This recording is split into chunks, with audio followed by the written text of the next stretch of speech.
On December 29th, 2025, silver experienced one of its most violent moves in modern history. After touching an all-time high near $84 per ounce, the metal crashed to $73.72 in a matter of hours. This wasn't just a routine correction. This was a coordinated intervention that is rewriting the rules of the silver market as we know it. Here's what happened. The CME Group raised initial margin requirements for silver futures to $25,000 per contract, the second hike in just 2 weeks. Meanwhile, China announced export licensing requirements starting January 1st, 2026, designed to keep domestic silver within its borders. And all of this is happening while the physical silver market is experiencing its fifth consecutive year of supply deficits, with over 300 million ounces consumed beyond what mines can produce in 2025 alone. If you're wondering whether this is manipulation or market management, whether silver's rally is over or just beginning, and what the divergence between paper prices and physical premiums really means for investors, you're in the right place, because what's unfolding right now isn't just about silver, it's about the collision between industrial scarcity, financial leverage, and regulatory power in the most politically charged commodity on Earth. To understand what happened this week, we need to look back at two critical moments in silver history, 1980 and 2011. In 1980, the Hunt brothers attempted to corner the silver market, driving prices from $6 to nearly $50 per ounce. The CME's response was brutal. They introduced Silver Rule 7, which raised margin requirements and restricted new long positions. Silver collapsed from $50 to $10 in just 2 months. The day of the final crash became known as Silver Thursday. Fast forward to 2011, silver surged from $8.50 to $49 amid quantitative easing and zero interest rates. As prices peaked in April, the CME raised margins 5 times in 9 days. The result? A 30% crash in a matter of weeks, wiping out leveraged long positions. Here's the key difference between then and now. In 1980, the rally was driven by 2 wealthy individuals trying to manipulate supply. In 2011, it was speculative fervor fueled by monetary policy. But in 2025, the rally is being driven by something fundamentally different, a global industrial scramble for a finite resource. The solar industry alone consumed an estimated 260 million ounces of silver in 2024, up over 25% from the previous year. Electric vehicles used 2550 grams of silver each, 79% more than internal combustion vehicles. And with global EV production forecast to grow at 13% annually through 2031, automotive silver demand is on track to overtake traditional industrial uses by 2027. This isn't speculation, this is physics. Silver is the most electrically conductive element on Earth, and there's no substitute for what it does in solar cells, EV charging infrastructure, and AI data centers. Let's walk through exactly what happened over the past 7 days. On December 24th, silver was trading around $78 per ounce, already up significantly from earlier in the year. By December 26th, it had surged above $82 as physical delivery demand spiked ahead of China's January 1st export restrictions. Then came the CME's Christmas surprise, Advisory number 25393, announcing that initial margin requirements for March 2026 silver contracts would increase to $25,000 per contract, effective December 29th. This was the second margin hike in 2 weeks. The first had raised margins from $20,000 to $22,000 on December 12th. When markets reopened after the holiday weekend, silver briefly touched $84 before the forced liquidations began. By end of day Monday, December 29th, silver had crashed to $73.72, a decline of over 12% from the peak. But here's where the story gets interesting. Despite the paper market crash, the physical market is telling a completely different story. COMEX registered inventories, that's silver available for delivery, currently stand at approximately 73 million ounces, up from the 30 million ounce lows seen in summer 2023. However, this inventory is under severe stress. Since September 2025, there's been a massive drawdown in registered supplies as traders have been taking physical delivery at record rates. According to recent data, December 2025 saw the highest notional value of silver deliveries in 30 years of COMEX history, almost 2.5 times higher than any previous December on record. And as we approach January delivery, open interest for that contract is at the highest level compared to all prior minor months. This is unprecedented. Meanwhile, London silver inventories, the world's main physical trading hub, fell to near all-time lows of 827 million ounces in December 2024. Silver lease rates in London spiked above 11%, an extraordinarily high level reflecting urgent demand for physical metal. And here's the kicker. The market is in backwardation. That means spot prices are trading above futures prices, the opposite of how commodity markets normally work.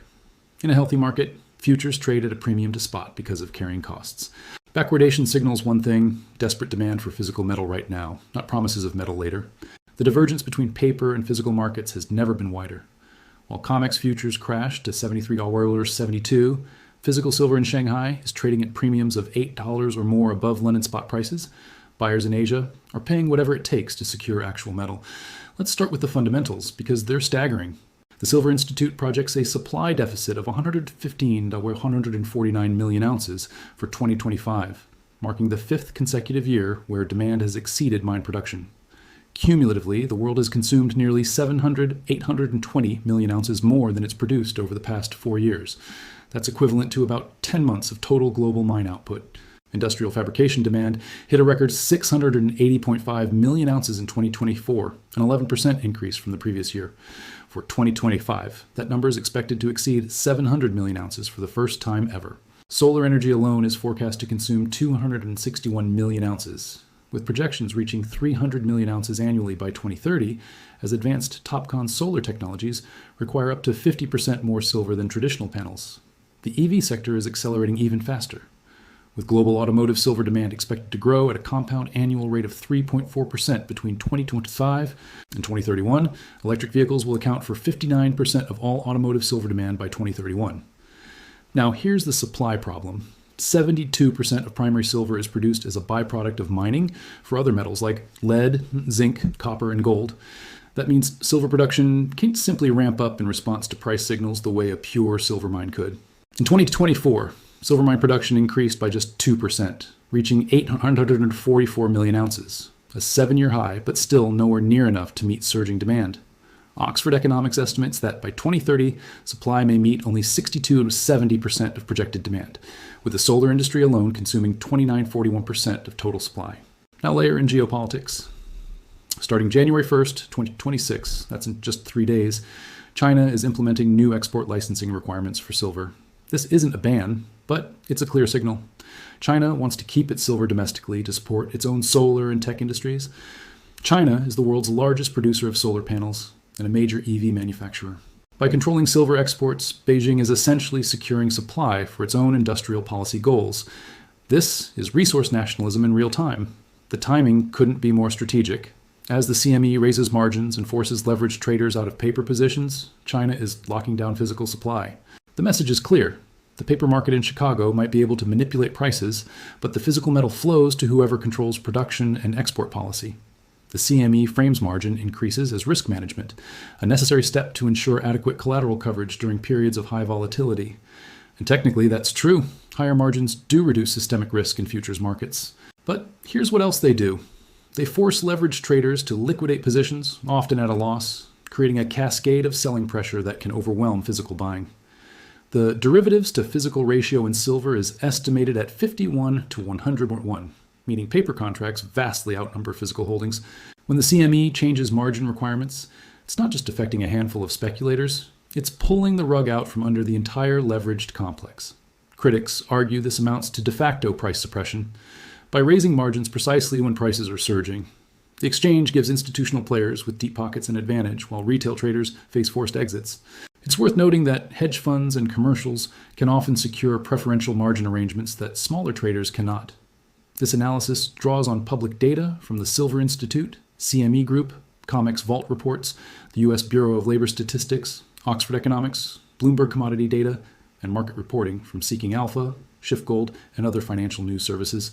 The information presented is for educational purposes and represents an assessment of publicly available market data as of December 29th, 2025. Silver markets are highly volatile and influenced by factors including industrial demand, monetary policy, geopolitical events, and regulatory decisions. No guaranteed outcomes or predictions are implied. Past performance of silver prices does not indicate future results. This video is not financial advice. The silver market is extremely volatile and involves significant risk of loss. The information presented is based on publicly available data and should not be interpreted as a recommendation to buy or sell any commodity or security. Precious metals. Investing, futures trading, and leveraged positions carry substantial risk and may not be suitable for all investors. Market conditions can change rapidly based on regulatory decisions, geopolitical events, and supply-demand dynamics. Do your own research and consult with a qualified financial professional before making any investment decisions. No content in this video should be construed as a guaranteed prediction or outcome. So here's my question for you. Do you think the CME's margin hikes are legitimate risk management, or do they amount to price suppression favoring institutional players? And more importantly, does the physical versus paper divergence signal the beginning of the end for the COMEX as the world's silver price discovery mechanism? Drop your thoughts in the comments below. Are you holding physical silver, trading futures, or staying on the sidelines? I want to hear your perspective on whether this crash is a buying opportunity or a warning signal. If you found this analysis valuable, hit that subscribe button and turn on notifications. We're tracking this story in real time, and the next few weeks will be critical as export restrictions take effect and January delivery pressures intensify. Thanks for watching, and I'll see you in the next one.